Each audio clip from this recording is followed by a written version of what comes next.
Hello guys, ഇന്ന് നമ്മൾ വീണ്ടും പിള്ളേരെ പറ്റിക്കുന്ന കുറച്ച് ഐറ്റംസ് ആയിട്ട് വന്നിട്ടുണ്ട്. ഇത് ലിക്കബിൾസിൻ്റെ ഓറിയോ ചോട്ടാ ഭീം എഡിക്ഷനാണ്. നമുക്കറിയത്തില്ല, വെറുതെ പിള്ളേരെ പറ്റിക്കുക. പിന്നെ ഇത് എന്തിനാണ് ഞാൻ മേടിക്കുകയെന്ന് ചോദിച്ചു കഴിഞ്ഞാൽ വെറുതെ ഒരു രസം, കടയിൽ ഇങ്ങനെ കണ്ടപ്പോൾ തിന്നാനിങ്ങനെ തോന്നി, അതുകൊണ്ടങ്ങ് മേടിച്ചു. ഇത് പൊളിച്ച് നോക്കിയപ്പോൾ ഇത് പ്രത്യേകിച്ച് ഒന്നും എനിക്ക് കാണാൻ പറ്റില്ല. അത്രയും വലിയൊരു ബോളിനകത്ത് ഞാൻ കണ്ടത് കുറച്ച് പേപ്പർ കഷ്ണം മാത്രമാണ്. കുറേ നേരത്തെ പരിശോധനയ്ക്ക് ശേഷം എനിക്ക് മനസ്സിലായി ഇതൊരു പസിലാണ്. അതിനകത്തൊരു ചോട്ടാ ഭീമും രാജു, രാധ, ചുക്കി ആരൊക്കെയോ എന്തൊക്കെയോ ഉണ്ടായിരുന്നു. ലാസ്റ്റ് ഇത് പൊട്ടിച്ച് നോക്കിയപ്പോഴാണ് എനിക്ക് സത്യം മനസ്സിലായത്. ഞാൻ വീണ്ടും പറ്റിക്കപ്പെട്ടെന്ന്. ഒന്നുമില്ലായിരുന്നു. ഇതും കൊണ്ട് ഇപ്പോൾ എന്താ ഉപയോഗം ചോദിച്ചു കഴിഞ്ഞാൽ ഒന്നുമില്ല, വെറുതെ പറ്റിക്കപ്പെടാലോ, അത് തന്നെ. പിന്നെ കൊടുത്ത പൈസ എങ്ങനെയും മുതലാക്കണമെന്ന് വിചാരിച്ച് നമ്മുടെ മെയിൻ കർത്തവ്യത്തിലേക്ക് ഞാൻ പോയി. അതായത് തീറ്റയില്ലാതെ നമുക്കൊരു പരിപാടി ഇല്ലല്ലോ. അങ്ങനെ ഞാൻ ആ സാധനം കുറേ നേരത്തെ പരിശ്രമത്തിന് ശേഷം പൊട്ടിച്ചു.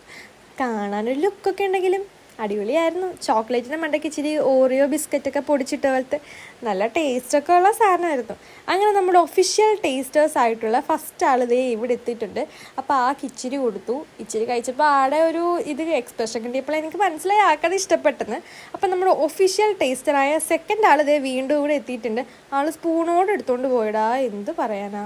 അങ്ങനെ നമ്മുടെ തേർഡ് ഒഫീഷ്യൽ ടേസ്റ്ററും ദേ ഇവിടെ എത്തിയിട്ടുണ്ട്. അങ്ങനെ 3 ആടെയും നല്ല അടിപൊളി റിവ്യൂ കിട്ടും. എല്ലാവർക്കും ഇഷ്ടമായിരുന്നു. എൻ്റെ പിള്ളേരൊക്കെ അല്ലെങ്കിലും ടേസ്റ്റ് ചെയ്യാൻ നല്ല ബഹും എടുക്കറല്ലേ. അങ്ങനെ ആ പാട്ട് തീർന്ന വഴി നമ്മൾ അറിഞ്ഞില്ലടാ. പിന്നെ കുറച്ചൊക്കെ നമ്മളും കഴിച്ചു. ഈ സാധനമാണ് സാധനത്തിൻ്റെ ഉള്ളിൽ നിന്ന് കിട്ടിയ സാധനം. വെറുതെ പിള്ളേരെ പറ്റിക്കാൻ. അപ്പം എന്നാൽ ശരി, ബൈ.